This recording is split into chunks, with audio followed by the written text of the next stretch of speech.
देखिए इसमें कोई मौर्य जी जो है पढ़े रहता है पिछड़ों के।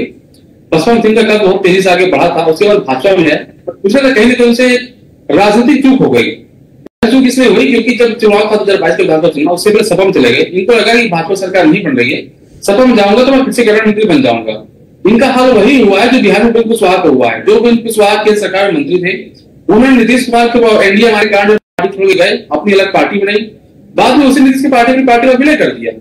तो राजनेताओं को समझना पड़ेगा आपकी आइडियोलॉजी क्या, आपकी विचारधारा क्या है। आप एक व्यक्ति बात खराब बोलते, कल आपके कैसे व्यक्ति अच्छा हो जाता है। जब ये भाजपा में थे तो पानी पी पी करके इन्होंने अखिलेश यादव को समाज पार्टी पहुंचा, बाद में वहां पर चले गए।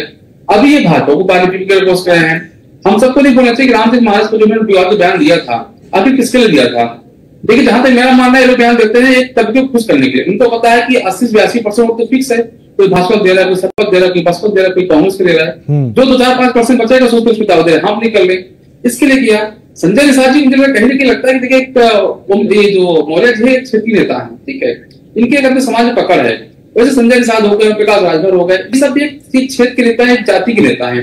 तो ओम प्रकाश राजभर एक जाति नेता तो ही, सॉरी मौर्य जी एक जाति नेता तो ही है। इन्हें कहीं ना कहीं लग रहा है कि ऐसा ना हो कि जिसमें जो उनका कद सबसे मौर्य का जो कमजोर हो चुका है ओम प्रकाश राजभर के मुकाबले, संजय निषाद के मुकाबले, तो कहीं वो अपने कद को वापस ना पाले और उनकी फिर से पैठ कहीं सपा में या भाजपा में वापस उस तरह की ना हो जाए। इसे मुझे लगता है कि संजय निषाद जी उनके ऊपर एक अटैक कर रहे हैं।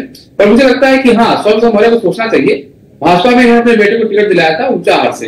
ये प्रतापगढ़ से लगी हुई बिल्कुल सीट है, जनपद तो वाराणसी पड़ता है, पर प्रतापगढ़ से जनपद से बिल्कुल लगा हुआ है। ये ऊंचाहार पर वहां बेटे के चुनाव नहीं जा पाए थे, कुछ चुनाव जीत गए थे, अपने बेटे को नहीं जा पाए थे। मुझे लगता है कि कहीं ना कहीं वो अपने बेटे के राजनीतिक भविष्य को लेकर चिंतित है। इसीलिए कभी ये पार्टी तो कभी पार्टी नाम बदल रहे हैं। उस सबसे कुछ नहीं होता है। जनता के बीच में आशीर्वाद मालिक जनता ही होती है। और मुझे लगता है कि जनता कहीं ना कहीं जो सांसद मौर्य की इमेज है फिलहाल तो खराब है। मेरी व्यक्तिगत राय है, ये जो भाजपा सपा में जाते हैं तो उनका भविष्य ज्यादा उज्जवल है, न कि राजनीतिक पार्टी बनाने पर उनके भविष्य उज्जवल होगा। तो क्या क्षेत्रीय दलों में अपना दबदबा बनाने का भी एक है क्या कि भाई कहीं वो ऊपर ना उठ जाए, कहीं वो पिछड़ों की आवाज ना बन जाए, हम भी अपने समाज के वो हैं। क्या ये क्षेत्रीय दलों में अपना दबदबा कायम करने की एक होड़ मच गई है कि उन्होंने नई पार्टी बना ली, तो उससे चिंता बढ़ गई संजय निषाद की? देखिए अजीत सिंह कुछ दिनों से आप पिछले कुछ साल से वॉच कर रहे होंगे, तो क्षेत्रीय दल है ना, इनकी अहमियत जो है बढ़ गई है। भाजपा में सपा हो, छोटे छोटे क्षेत्रीय दल होते हैं, उनके साथ गठबंधन कर रही है। ओम प्रकाश राजभर जैसे नेता या संजय निषाद जैसे नेता इस कारण जो है कठिन बार्गेनिंग कर लेते हैं। लेकिन जब आप पार्टी में आ जाते हैं तो आप कठिन बार्गेनिंग नहीं कर पाते हैं।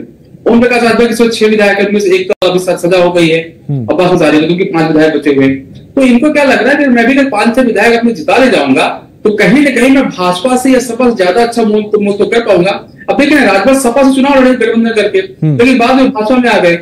वही मुझे लगता है स्वामी प्रसाद मौर्य उसी राह में चलने वाले हैं। और वही थोड़ा बहुत खतरा जो है ये संजय निषाद को विकास भाभी से नेताओं को दिख रहा है। इसे कहीं से चाहते होंगे तो जो इनका एजेंडा स्वामी प्रसाद मौर्य का उसमें सफल न हो पाए, और जिनका दल है ऐसा 2005 सीटें जीत जाए, हमारे लिए मुसीबत खड़ी हो जाए। मुझे लगता है कहीं ना कहीं इन सबसे बचने के लिए ऐसा कर रहे हैं। ठीक है।